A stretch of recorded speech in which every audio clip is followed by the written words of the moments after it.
नमस्कार दोस्तों। हाथी के दांत खाने के और दिखाने के और कैसे होते हैं उसकी बानगी इन दो तस्वीरों में देखिए। एक तस्वीर प्रधानमंत्री मोदी की है आज की, जब प्रधानमंत्री मोदी दिल्ली में क्रिसमस के मौके पर कैथेड्रल चर्च गए, प्रार्थना सभा में हिस्सा लिया, क्रिसमस की शुभकामनाएं दी, बिशप से मिले और कई तस्वीरें अपने एक्स हैंडल पर पोस्ट करके क्रिसमस की शुभकामनाएं दी, क्रिसमस का पैगाम देश और दुनिया से साझा किया।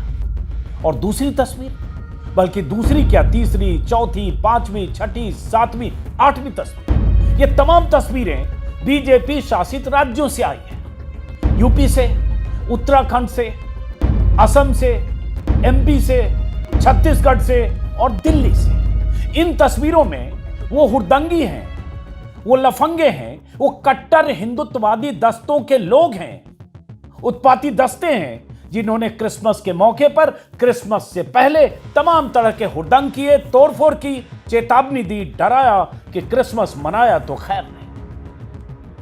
तो एक तरफ यह तस्वीर, जैसा कि मैंने कहा, बीजेपी शासित राज्यों से, और दूसरी तरफ बीजेपी के सबसे बड़े चेहरे, सुपरस्टार, देश के प्रधानमंत्री, जिनकी मर्जी के बगैर बीजेपी तो छोड़िए, देश में बीजेपी शासित राज्यों में पत्ता नहीं हिल सकता।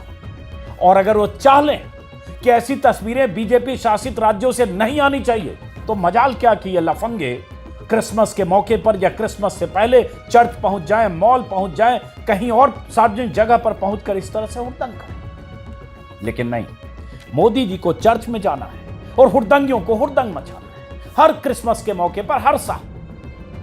चाहे वो वीएचपी के हुड़दंगी हो, चाहे बजरंग दल के हुड़दंगी हो, चाहे किसी और हिंदुत्ववादी संगठन के हुड़दंगी हो, क्योंकि बीते सालों में मोदी राज में देश के अलग अलग हिस्सों में सैकड़ों ऐसे कट्टरपंथी, ऐसे कट्टर हिंदुत्ववादी संगठन पैदा हो गए, कुकुरमुत्ते की तरह, जिन्हें बल मिलता है, ताकत मिलता है मोदी राज से, मोदी की सत्ता से और बीजेपी के बढ़ते प्रभाव से।